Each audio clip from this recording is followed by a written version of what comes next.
low man or Tank? Lomachenko, man. Like, Tank's one of my... he's different breed, man. He can bang. I just like how he just gets on with his business and don't talk too much, but Lomachenko's a different level, mate. His angles and that, man, is a problem. Do you think you can become a fully fledged undisputed champion as a franchise champion? That's it, man. All that belt rubbish, it's weird, man. Do you know what I mean? Like, I always say they should just make one belt each way, and then that's when you're the real champion. There's all these franchise, this, that. Then Devon only got that weird belt because he moved up. I think it's stupid, mate. It's just weird, but just the game we're in, innit? You got all this to look forward to, Ben, in a couple of years. Exactly. I just got a nod, smile, and just bang them out when I can. You know what I mean? Would Mayweather beat Crawford? I imagine Mayweather in his prime. Yeah, Mayweather in his prime. He was undefeated, and I mean, everybody hates on him, but look at him, man. He's flexing on him now. He's a different breed, and everybody, if you watch how everybody fights now, it's because of the Mayweather effect. You all want to be Mayweather now. Who did you watch growing up? Who did you kind of style your own fight? My style was like we talk about Amir Khan. I remember years ago when he was in the Olympic final, he fought a boxer called Mario Kindelin. That's my favorite boxer of all time, and just the way he made Amir Khan miss and played with him, he was my favorite. I modeled myself off him. And pro-wise, it was Manny Pacquiao. I love Pacquiao. The fight when he knocked out Ricky Hatton, yeah. I fell in love with the sport. Then I thought, this is sick. Hopefully, I'm not the kid on the floor. Know what I mean? But this sport's sick now. I'm going to take it serious now because I don't want to get knocked out like that. What was the best thing about Mayweather's style to make him unbeatable? Like I keep saying, man, people out here want to come out the ring with cut eyes, broken noses, fat lips, and lose. That's the thing. They want to lose and they go to the crowd. You know, I'm the people's champ. At least I fought for the crowd. Forget that rubbish. You fight for yourself when you're in there. And when it's all said and done, can you go home and still talk to your family, look after your family? That's what you want to do. That's what he mastered, the defense and art of the game.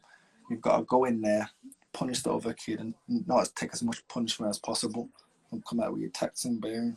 Would Pacquiao beat Errol Spence if they fought tomorrow? That's a tough one now because back in his day, Pacquiao, he was a problem. But he's getting on now, do you know what I mean? His legs have slowed down, his punches have slowed down. And obviously the older they get, the more you can't take a shot. I think it's the perfect time for Errol Spence to fight him now to get a good name on his resume. And I think if that fight did match up, I'd say Errol Spence would beat him. Sugar Ray Leonard versus Floyd Mayweather. Who would win and how would it play out? Oh, that's a hard one. Actually, like my dad, everybody anybody loves Sugar Ray. But I don't know. I just didn't like his style, to be honest. Pity patty and he was beautiful, but I just didn't like his style. I mean, it's not for everybody. And I'll just root for Mayweather because he's drippy. You know what I mean? Do you think Khan would beat Brook? I think he could. You know, he's got the speed. I think he's fought better fighters, and obviously, he was an Olympian. He doesn't get the credit he deserves. I think. Obviously, his personality doesn't wash with some people, but you can't knock him really. He's fought the best. He's one of the best from England. I thought at a time, people in England wasn't doing what he was doing. He was going out to America, making a name for himself, this and that. So obviously he's had his little mishaps and knockouts, but he's a warrior at the end of the day. He moved up and fought Canelo, even though he got clapped and knocked clean out. You know what I mean? A lot of people try and duck that fight where he took it, even if it was for the money. He's still a lot of balls to get in there and do that.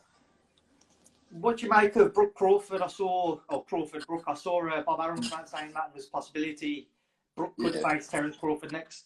What you're interested in? What you can see? How do you see it playing out?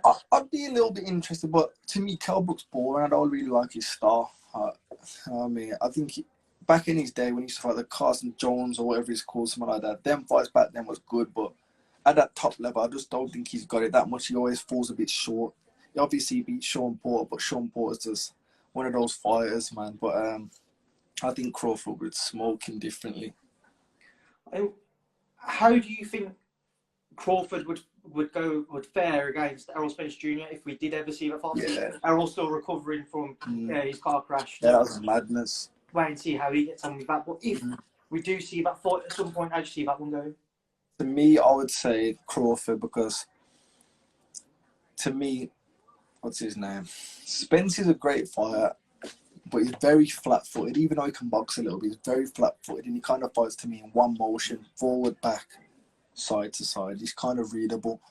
And the Terence Crawford, he can do orthodox, he can go southpaw, he can fight if he needs to, he can box, he can up the pace, down the pace. I think he's the all-round perfect boxer, really. And I think he would pick him apart, really. He'd probably get hurt a few times because Spence can bang, but I think Crawford would win that pretty easy. Eddie Hearn's come out and said that he'd look to make a Prograis Ritson fight at St James's Park or an outdoor venue. Is that a fight you'd be interested in? How do you see that one going if that fight was to be made? Prograis. Yeah. It would stop him, I think. I think Prograis would stop him, man. He can bang, he can box. And that fight he had with Josh Taylor was a sick fight, man. It was a bad boy fight. Taylor versus Ramirez, undisputed fight. I've not seen much of that Ramirez, you know, so, and because he's British, I'll go with Taylor. Hearns versus Mayweather Jr. See, that's a good one because I love Hearns. Yeah. I'd say Hearns, just for the simple fact the way he whipped him in was different, man. Favourite past fighters?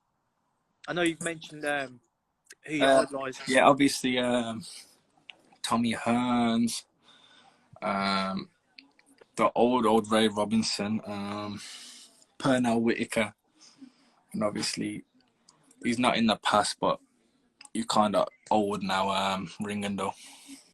Another question that's just come in. Obviously, you know, everyone knows well, obviously, you're training up at GB in Sheffield at the English Institute. What's it like having the likes of, you know, the Bawatsis, the Okolis, the AJs all coming through? What's it been like working with them? Yeah, it's good. Like, I remember my first ever GB camp.